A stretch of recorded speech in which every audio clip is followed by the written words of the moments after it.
Hello and welcome from the Chicagoland area. My name is Melissa and I want to thank you all for joining us in this session. As a reminder, if you experience any audio or video interruptions, please try refreshing your browser and that should clear up most of the issues you experience. Now, I am very happy to introduce you to Cavwell Rodriques, and he will be presenting his session on learning about PropTech. Cavwell, take it away. Awesome. Thank you, Melissa, and welcome everyone to another session in the ISACA 2021 conference. And of course, we're in a virtual environment, so I will not be able to see you, but you will be able to see me and at least go through some of the slides that I'm presenting here. One of the key things that I would like to cover before I start progressing in the slide is that PropTech is one of the new or emerging technologies that is presently being considered and used in the real estate industry. So throughout the presentation, you'll hear me referencing real estate or industrial IoT and so forth. That is because of the space where this technology is primarily used. As Melissa mentioned, my name is Cavwell and I am presenting on the topic of PropTech and how it contributes to smart buildings.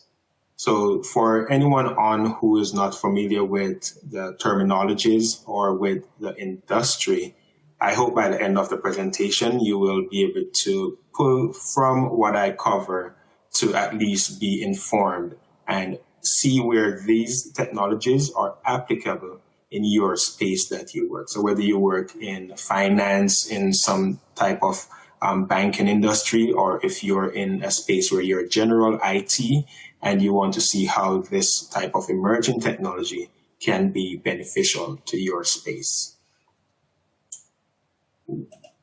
One thing I would like to talk through here, and some of the topics that we will cover in the discussion are present on your screen, but I wanted to at least from the beginning of this presentation cover the importance of security. So it is hard for me to start a presentation or a discussion around the talk of emerging technologies, cybersecurity, Internet of Things, without including security.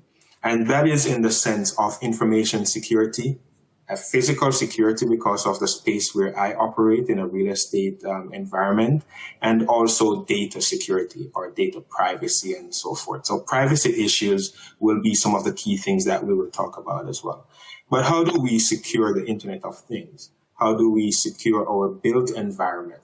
Or how do we secure operational technology networks and the security within the smart buildings today? So these are some things that we will talk through. So this will lead me to a question that I would like to pose to the audience. And in some sense, if you are able to use the chat to respond to this as we go through the presentation, that will help me at the end to bring some discussion around our Q&A segment. The question to you is, what are the industry best practices for managing today's smart buildings or digital buildings? So you'll hear the term smart buildings, or in some sense, digital buildings. So what are the industry best practices for managing those buildings? So for those who are not familiar with PropTech, I will provide a definition later in the presentation, and we will highlight some key takeaways that are applicable in the operational technology or OT networks. So the agenda for today that you're seeing on your screen now, and I'll get to that at this point, is going to be covering 5 topics. And the focus will be on cybersecurity in OT networks. So as I mentioned before, we cannot go through this presentation without highlighting the importance of security, primarily in the OT network and security in the Internet of Things. So we will start off with a discussion around IoT and PropTech.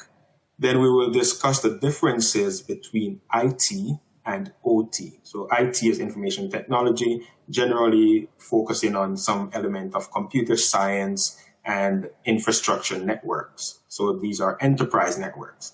OT is operational technology, and these networks are normally built with sensors and building management systems.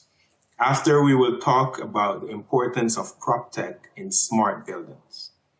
We will discuss the elements of PropTech framework, so that we will look on some type of use case and how we can develop some model that can be used for our PropTech environments. And lastly, we will look at how we build security into OT networks. So we will not just talk about security in general or adding security, but we will talk about the built-in security within these networks. So this will give us a good overview of the PropTech integration for smart buildings. And this we will do by using a service model framework. So the commercial real estate industry is often known for being slow to adapt, right? But however, with the introduction of PropTech, we are seeing great opportunities and significant increase in the technology development within these spaces. So in the aspect of real estate, you will see that there has been a push or some type of initiative that is put in place to make our buildings smarter. If you look at your retail spaces, commercial spaces, residential spaces, some people within their private homes or those who live in apartment buildings, we will see some of these technologies introduced in these spaces. So mainly we will look on building operations and maintenance. So how are these buildings operating? To start us off, I will show you a video from NIST that covers the importance and describes IoT and also how to secure it. So to get us started, I will move into showing you that video. And from there, we will have some discussion around what is shown in the video and how that ties in to securing OT networks. So let's, video is about 5 minutes. So I will not be speaking while the video is going. And once the video ends, we will go into more of the discussion.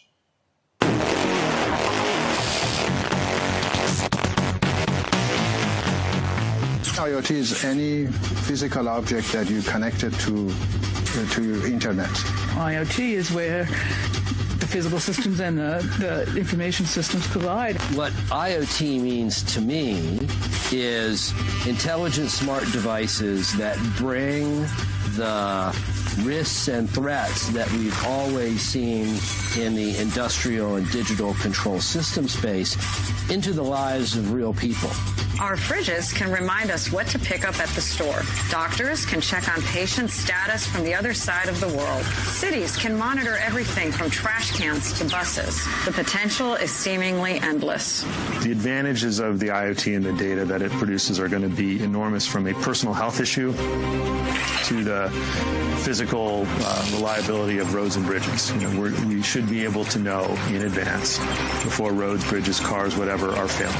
It starts ordering books on Amazon or making phone calls to overseas locations that we might decide would be an anomalous behavior for a light bulb that shouldn't be permitted. As program manager for the NIST Cybersecurity for the Internet of Things program, I spend my time thinking about how we, the federal government, industry, and individuals can best work together to tackle this new world. Everybody ready? Okay. 3, 2, 1. Start stimulation. Yes. However, amazing new biomedical advances like this one may come with their own risks if we're not careful. If we don't think about the fact that that computing device can execute code, and that visor now, or in the future when it becomes a fully functional bionic eye, could see a QR code and then flip it into executing malicious code, and then that person gets ransomware to get their eyesight back, that would be a shame. Putting a device out there where you don't have an ability to secure it, and then it lasts for a very long time, that's a very dangerous thing.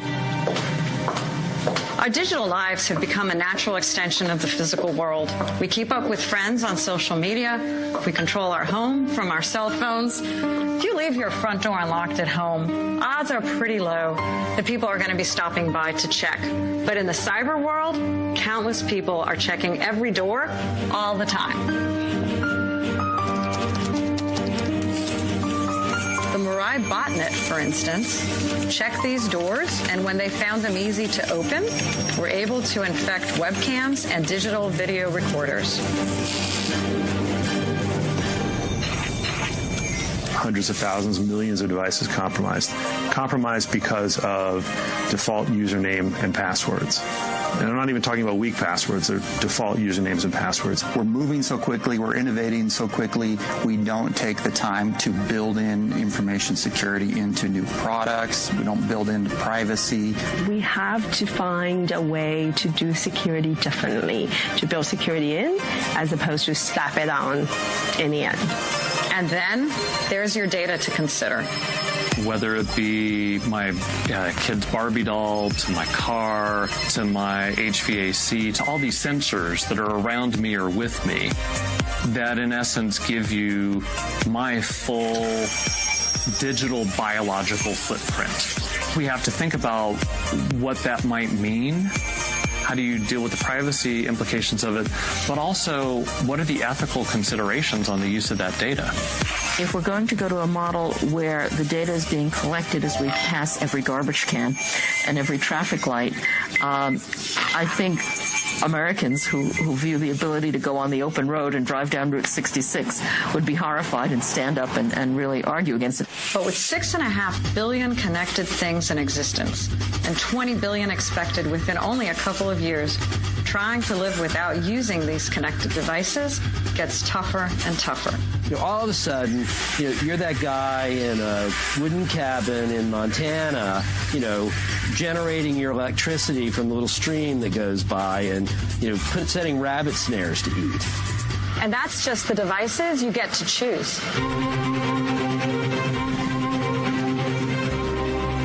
Many of today's life-saving medical devices are connected, and because of that, are at risk for being hacked. Which makes the work being done at NIST even more important. Here at the NCCOE National Cybersecurity Center of Excellence, industry, government, and academia work side by side, developing practical solutions to some of industry's most pressing cybersecurity challenges. That was the video from NIST, and one of the highlights was about building security in and not adding it on, and just some of the areas that were covered. Right. So the video gave us a good overview of the IoT devices and also the sectors that those devices are most applicable to operate in. On your screen, I posted a poll. I'll give you about a minute to answer the questions. And the reason for that, I'll just give some overview of what the video covered, so to expedite our time. The poll on the screen is asking you to respond to your experience with cybersecurity or PropTech in smart buildings and building automation or operation systems. So you'll have the option to list if you have more than 10 years, if you have 6 to 10 years, if you have 2 to 5 years, or if you have 1 or less. And also if you do not work in this solution and plan to work with it, or if you're not interested in this emerging technology. So you have several options there that you can choose from. One thing that I would like to talk with you about in the presentation as well is to look at the constant theme that was in the video surrounding the need for security in our built environments. So not only with healthcare or with your general IT infrastructure setup, but also in operating our buildings and plants and different areas that we see industrial IoT present. So before we continue, and just to gauge your experience, I'll have you answer the poll, and I'll give you about 10 more seconds, and then we can move forward with the presentation.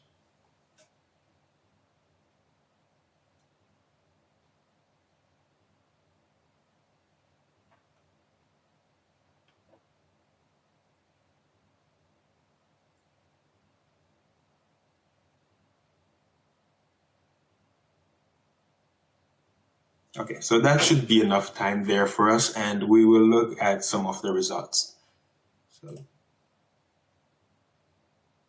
So in general, I see that majority of the attendees do not work with this solution, but they plan to, right? So with PropTech and cybersecurity in general relating to buildings, not just general cybersecurity with IT, but they plan to work in that. So we have a 66.7% response for that answer.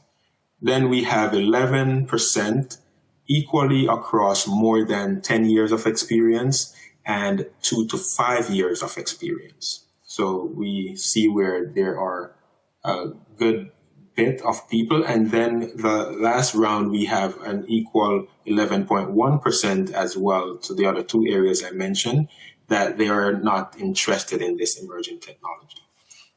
So because we have a good interest level, I believe some people will benefit more than others from the presentation because of the technology that we are referencing. In essence, we want to look at the learning objectives and some of the things that you will take away from the presentation.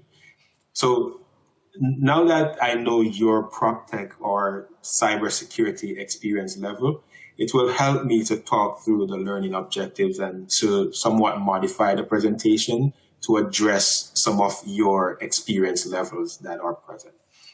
So my hope is that by the end of the presentation or by the end of the session, you will be able to describe the impact of cyber attacks on industrial networks, to identify the measurable items for intrusion detection strategies in our industrial IoT networks or IIoT networks, to describe the importance of data streaming of intrusion detection in IIoT, and finally, to identify the malicious cyber attacks that target industrial IoT networks. So one thing that I was planning to do, which I changed, but I'll mention it to you, is that as I was preparing, I was thinking to start off the presentation and focus on some of the recent cyber attacks and some of the attacks specifically on OT networks. But I believe that we will have more value or takeaway more from the presentation by using a holistic approach to identify some type of framework that can be used to manage the integration of technology. Not necessarily to scare you with the attacks, but to help you to get to a point where you can see the benefit and how you can approach it. So industrial networks are often considered to be the backbone of our buildings. So if you're in a commercial real estate space, you'll have your commercial buildings, you'll have residential, you'll have retail, and so on. So the increase in PropTech has led us to a significant point where we have opportunities to use technology as an enabler in each facet or every facet of the real estate industry. So we're not looking at technology replacing the building operators or anything in that particular manner, but we're looking at technology enabling the introduction of better use of the systems. And throughout the presentation, I will make reference to some of these areas. So our largest asset in real estate is not the buildings that we manage or so forth, but our largest asset is data. And if there is a breach, the attackers will have, for example, access to tenant files, they'll have access to financial records, they'll have access to employees' personal information, and they'll have access to clients' portfolio details, right? And for anyone who works with clients or manage portfolios, and if you have employees, these are critical areas of your business. And it is no different in the real estate space. So if there is a breach of data around this type of material, we will see significant loss in business and business reputation will be tarnished, right? So what is the impact of cyber attacks on industrial networks, right? One of the main impact would be the access to the data that I referenced earlier. So whether it's tenant data, employee data, client, and so forth, right? Later, we will look at the value of data and how a breach can cause major organizational disruption. So the data is important in the sense that we can use it to better our business performance. But if there's a breach, we will have negative effects that will cause the public reputation of the company or within your own industry to cause you to be labeled with some negative description, some ill response in the sense of you are not able to properly secure your asset, right? And this is important for investment purposes, particularly. So additionally, cyber attacks affect the company in the sense of they are going to be limited in how much they can do because of the privacy and data impact, right? So privacy and data are two constant topics that we hear surrounding PropTech discussions. And that moves us into a space where we can talk a little bit more about PropTech and what that entails. So I mentioned to you that I would give you a definition.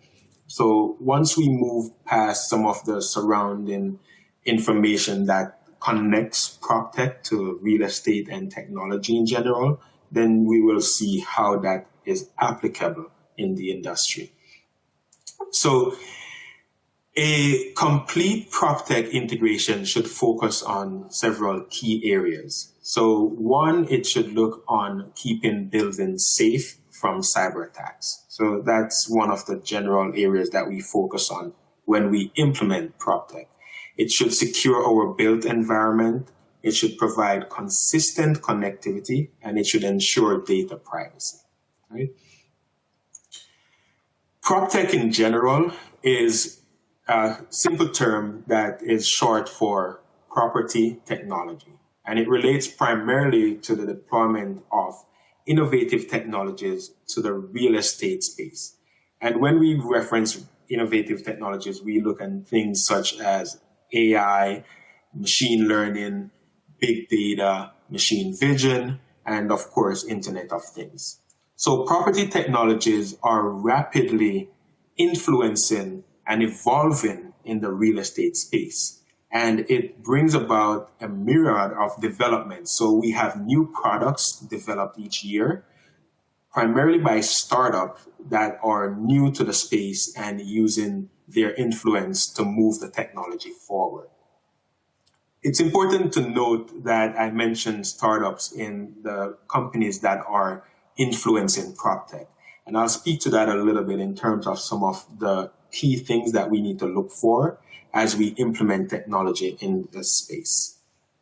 So in general, PropTech is the intersection between information technology and operational technology. And that is adding the benefits of our enterprise networks or updated systems that we find primarily on the corporate side of the business to now our built environment. So you must be thinking this will be a nightmare, and you are onto something there to a certain extent. If not properly managed, adding IT to OT creates more problems than it offers solutions. So one aspect of PropTech is heavily focused on the management of this IT integration. And that is important for us to know. So that is, in a nutshell, what PropTech would cover for definition and operational purposes. If we look now at the enterprise systems, or we could break it down to the physical and virtual systems, we see where there are several advanced developments or advanced technology that is introduced in that space. So with our enterprise systems, they have several years of development, and this poses as an advantage when we compare them to our OT systems. So enterprise systems, and my background is from an instructional in technology area. So I work primarily with enterprise systems and networking equipment and building out networks and so forth. In that space, we have more certifications, we have more years of experience, so then we have things that we can reference to develop systems and deploy systems faster. The advantage of enterprise system is that they went through the generations of IT development, so there was a track record that we can reference as we choose different systems to use. So I'll give you the example of cloud services. So you can look at a hybrid cloud, you can look at a public cloud, and you can look at a private cloud. Throughout the systems that you are deploying or the systems that you manage, you will be able to look at your needs to say, well, in this particular deployment, I do not need to have a hybrid cloud. I could go fully to a private cloud. And that will satisfy my business needs or my client needs or whatever area of business focus you have. So that is the advantage that we see on the enterprise system side of the technology where PropTech is concerned. Having that introduced into an OT environment without properly managing the deployment will cause problems for functionality within the systems and also proper use of the systems. So there are tools, for example, on the enterprise side that are used to identify, authenticate, authorize, and onboard users and devices. In fact, our corporate enterprise architecture automates resources that balance workload and data across applications. Do you see this in your OT network, right? Another notable point to introduce here about the enterprise systems is that they are multi-domain architecture systems, which allows the network segmentation. So with that, we can prevent unauthorized access to sensitive data and critical applications. IT networks are normally configured to provide comprehensive and consistent security and connectivity. So we try to make a comparison with the network and see how within that space we can introduce different areas of technology to balance our systems.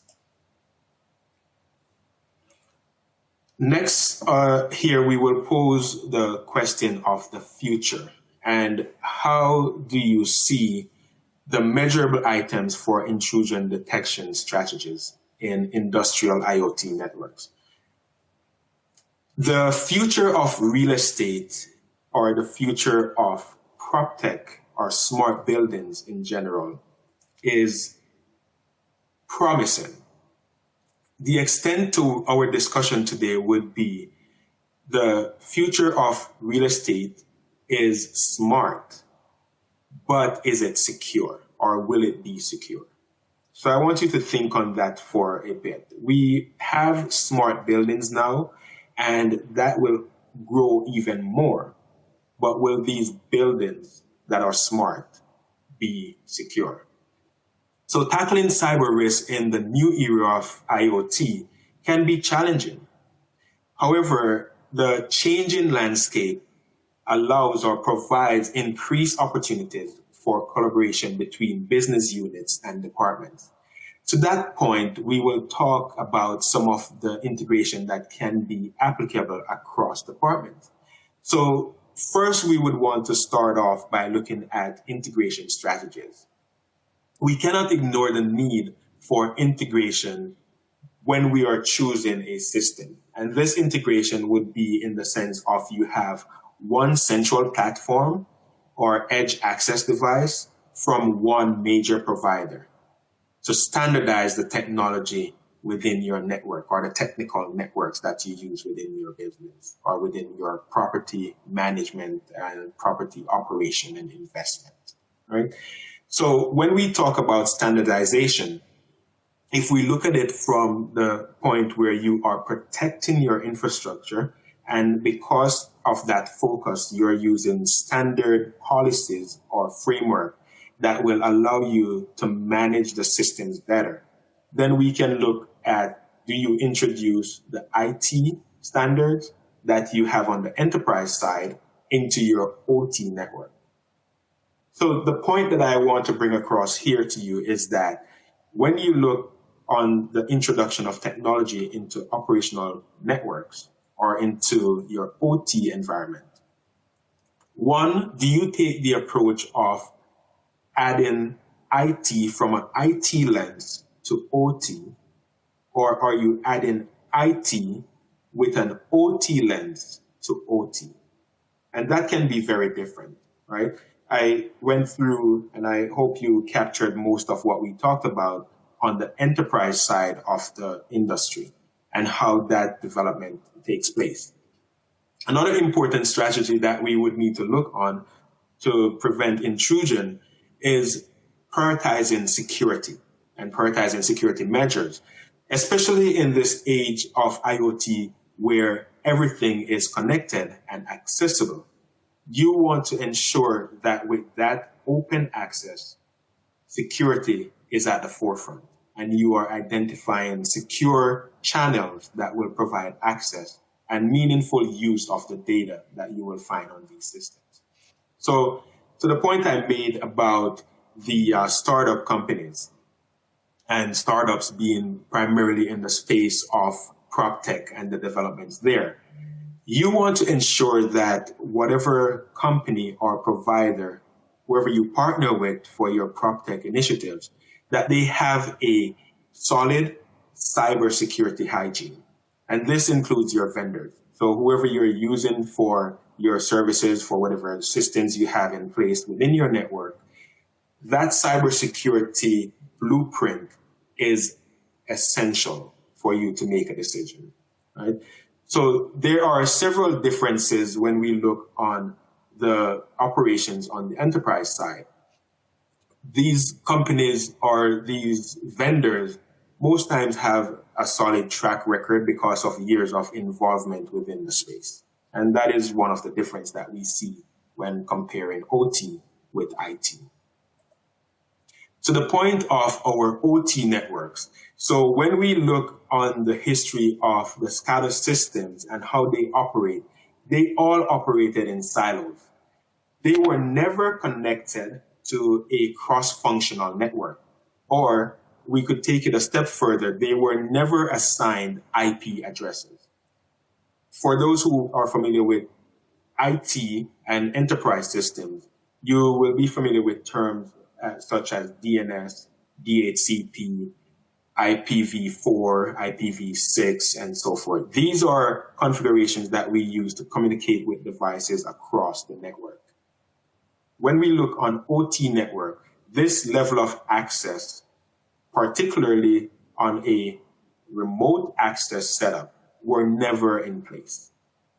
So we will not get to a place where we have benefit of the Internet of Things from that lens if the things are not connected, right? So that's one of the biggest push for the Internet of Things, is to have connectivity across our devices, right?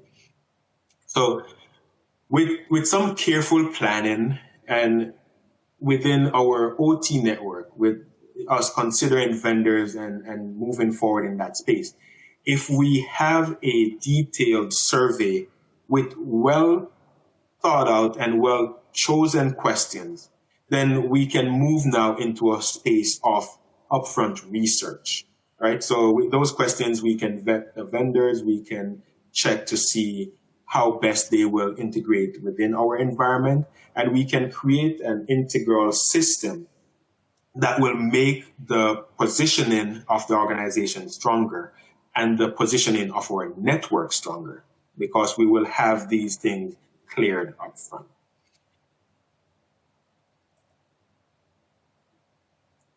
Once we look now on the importance of PropTech, so for the most involvement with technology, some of the areas that we can focus on can be our within our commercial buildings at least, we can look on our HVAC systems.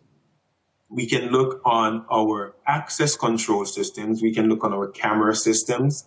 We can look at lighting control, and we can look on our CO2 monitoring systems. When we look from the point of introducing IT into this type of setup, we want to consider recent developments in digital transformation, particularly what we see in the real estate space. So PropTech is aligning with that trajectory that we see with the introduction of technology within real estate. And from there, now we can move into looking on how do we approach this introduction. So for example, PropTech, as I mentioned, is the future of real estate. As an example, we can look to see how best the technology that we introduce into this space can be used to improve occupancy experience. We can look to see how best real estate management companies can use this technology and some of the key areas which I will talk about shortly with the data that we pull from these systems to make it a better living environment and working environment for tenants. So what are some of the best ways that we can approach data streaming? One, to secure the network, but also to benefit the business as we go through the integration of technology into real estate. So when we look on data streaming, we want to identify areas that our data can be easily managed. And that will bring us to a point where with that management of the data, we are thinking how best to secure it. So the approach that we would take is that we have centralized access to the data, centralized management of the data, and proper security configuration of that data. So data is our biggest or greatest asset in real estate. And that is why we focus so much as we are introducing technology, how best to secure, manage, and use the data in an effective way. So let's skip back to this slide that covers the commercial real estate setup and how the data can be used. So we have a centralized data network, and this allows for better collaboration. So in general, if you look on real estate management or portfolio management, if you have access to the public information from your providers, you have access to the data from your tenants, you have access to the data from investment portfolios. If that is centralized and you can use this data now to predict how best your rental market will perform, how best your building sale will perform. So if you're in the area of real estate that you are only managing buildings and you are managing tenant space and so forth, the data can allow you to predict trends in that area.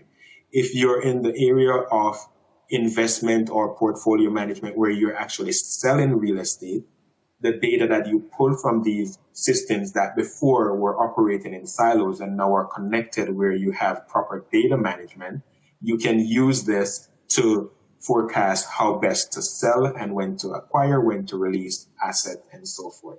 So this points us to how this centralized data network that is secure and that is important can allow you to better analyze the data and use it to forecast and manage your portfolio. And that will bring us into the area of how we can help to mitigate cyber attacks or malicious attacks that most times focus on grabbing the data that we're trying to secure.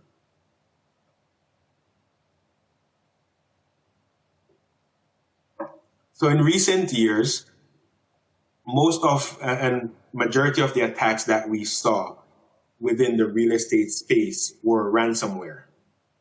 And The reason I mentioned earlier in the presentation that I would have started off by talking through some of the recent attacks is because it has been so prevalent within the space of OT. So not only in buildings where we have commercial, residential, and so forth, but we see it also in the industrial space where we have plants and different city infrastructures. That ransomware has been increasing. One of the primary reasons, there are several reasons, we don't have enough time today to cover all of them, but one of the primary reasons that we see this is because of how easily we can access data remotely. So these malicious attackers will know that there is enough benefit that they can get by selling the data that they will try every attempt that they can to grab that data. So it is in our best interest as IT professionals, as IT leaders, when we're scoping integration within OT networks, to think of security before we even start thinking about the type of technologies or the tools that we will introduce. So generally speaking, we would look on some type of framework and how best we can align that framework with our environment that we operate in and the business that we function in. To the point of a PropTech service model framework, the three areas that were highlighted here started off with discussions with the business unit. So you do not want to operate in silo even though you're integrating systems. You want to ensure that business leaders, or however your structure is within your organization, are in the discussion to identify their needs, right? So the best thing that we can start off with is to do an assessment of the technical risk. So we understand the needs and what functionality we are looking to accomplish, but then we also want to look on the technical assessment. This covers the risk of the technology that you're introducing. So if we go through the framework that is on your screen, we can talk to the first area of assessing the technical risk, which will include security and security planning. You can align that with a framework. In our case, we look on several frameworks, and one of them that points to some of the key areas was the NIST framework, right, for cybersecurity. Once you get to that assessment phase and that is completed successfully, you want to move now into reviewing your policies and procedures. It is not effective if you have the most updated security measures in place and your policies do not align properly with it. Policies could include your user or employee or client training. How best are they aligning with technology and cybersecurity in their daily operations, right? Then you want to look on revising your mitigation practices. So for the most part of your cybersecurity journey or your PropTech journey, you will be making assessment and reassessing your security measures. But you want to approach it in a sense that it is not if you will be attacked or when you will be attacked, but it's how best you can respond to that attack, right? One approach that I take in some of the proposals and the introduction of cybersecurity or PropTech or technology in OT network is often looked on as you either pay for it now or you pay for it later. So with general buy-in from business leaders, security sometimes is not seen as the most important aspect of the business because they do not operate in that space. If you approach it where you present the information of recent attacks or so forth to scare them, that might work, it might not. But if you allow them to see the value add once they use that technology and how best it will position the business and the portfolio, that will be more for reasonable discussion. So if you do not pay for the security when you are building the system or integrating the technology, you will be paying for it later in several ways. You can be paying for it by adding it later, or you can pay for it after you are attacked and you have to find some way of fixing the problem that was at hand, right? So that's generally the approach that is taken with that framework. So when you introduce PropTech, you want to assess the risk and you want to make sure that the risk acceptance is measured across the organizational risk appetite, and that is very important. If we look at some type of case study or suggested approach that you can use with PropTech, in this area, we want to look on how to better manage remote access to the buildings. So generally, you want to have a centralized access point to the building, one that can be tracked and hold to some audit and accountability approach. More control to security asset or secure assets will mean that you have more management opportunities for the data, and the remote access to that data will be properly audited. And the other point, to at least more specifically to the real estate space, is that when you have third-party vendors using different systems within your buildings or within your network, that remote access from the vendors can be better managed, right? I'll use the example of you have several vendors that are managing your lighting control. So one vendor for lighting control, you have a different vendor for your access control, you have a different vendor for your security system, and then you have the vendor that is managing your building management system. If these vendors are accessing independent systems within your network and they're using other third-party access tools, so one vendor might be using TeamViewer, another vendor might be using LogMeIn, and there's no standard in place, you will run the risk of being exposed to different attacks from different points, right? So when we look on integrating the technology and having proper remote access management, that was the main thing that we wanted to focus on. And in that space, we wanted to make sure that, one, it was done in a way that we could manage the data that would be within these systems, and we would do that securely. And that was very important as we approached the integration of technology in that OT space. So from that point, you can use any vendor you are more comfortable with, but you have two main criteria that the vendor will have to align their technology with in order to be successful in the integration. So you can have the approach where you are using a central edge access device that will give you access to all the areas within the network, and your third-party vendors can access the network through that central point. What does this benefit you as the organization? One, you will be able to know when the vendor accessed the system, you will be able to know who accessed the system, and you'll be able to know what they accessed in your system. So the auditing portion of this is very important, especially in the sense that you are not only operating within your space, but you're also managing portfolio for your clients. You want to have that data readily accessible.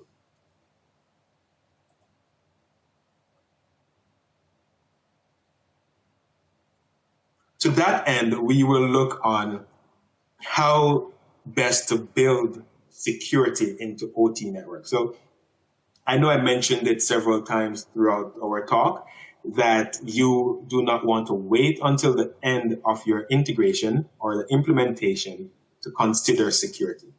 So the best approach, whether you're looking at a wired network, wireless network, and I did not have time, of course, to go through all the technical setup within the OT space and PropTech space. But at the end, we will have we'll have opportunities for questions. But whatever network configuration you have, security can be integrated within that and built into it. So before you start considering the technologies that you're using, you want to look on how best you're going to integrate security within that technology.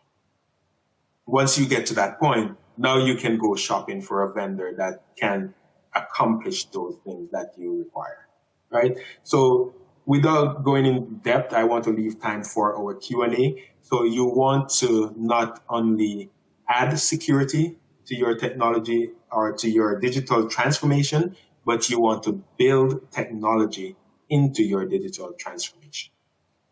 And that brings us to our Q&A. I know Melissa was so kind to capture some of the questions, and I will turn to her for us to have some questions if there are any. Fantastic. Thank you so much, Cavwell, and that was a great presentation. We do have a question coming in, and I will say for the audience, if you have any questions that you'd like to ask Cavwell regarding his session, please do so now in the Q&A section of the Slido window. So our first question is coming from Holly, who says, I love that if you don't pay for it now, you'll pay for it later. How do you get the C-suite to recognize the importance of that? Sure. Thank you for that question, Holly. And that's one area that is, I would say, a pain area for any IT professional.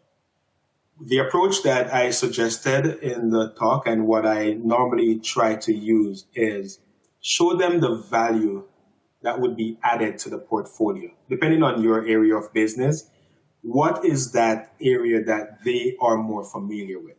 So I'll give you the example from a real estate stance. Most of the C-suite, most of the executives within our organizations are familiar with how they acquire and how they manage buildings, right?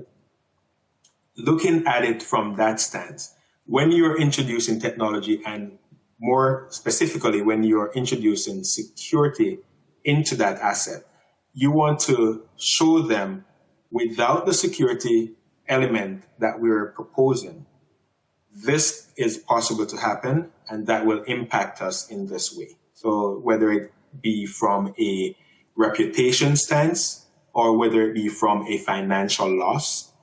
And then once you do that, the approach would be more so, I am showing you the best option that we can use in this scenario. And there's more that you can do depending on your business that you're operating in, but generally you want to approach it with that mindset. Fantastic. Yeah, that was a great question. One of the questions that I have is, how do organizations identify and begin to address risk related to insecure devices? Sure. The main area, and that this starts off with the assessment again of what the risk would be within the organization. I'll use the example of having outdated devices on your OT network, which is very likely in the sense that most of these OT devices are not updated as regularly as you would see updates on your personal computers at home or on your office computers that are in the enterprise network.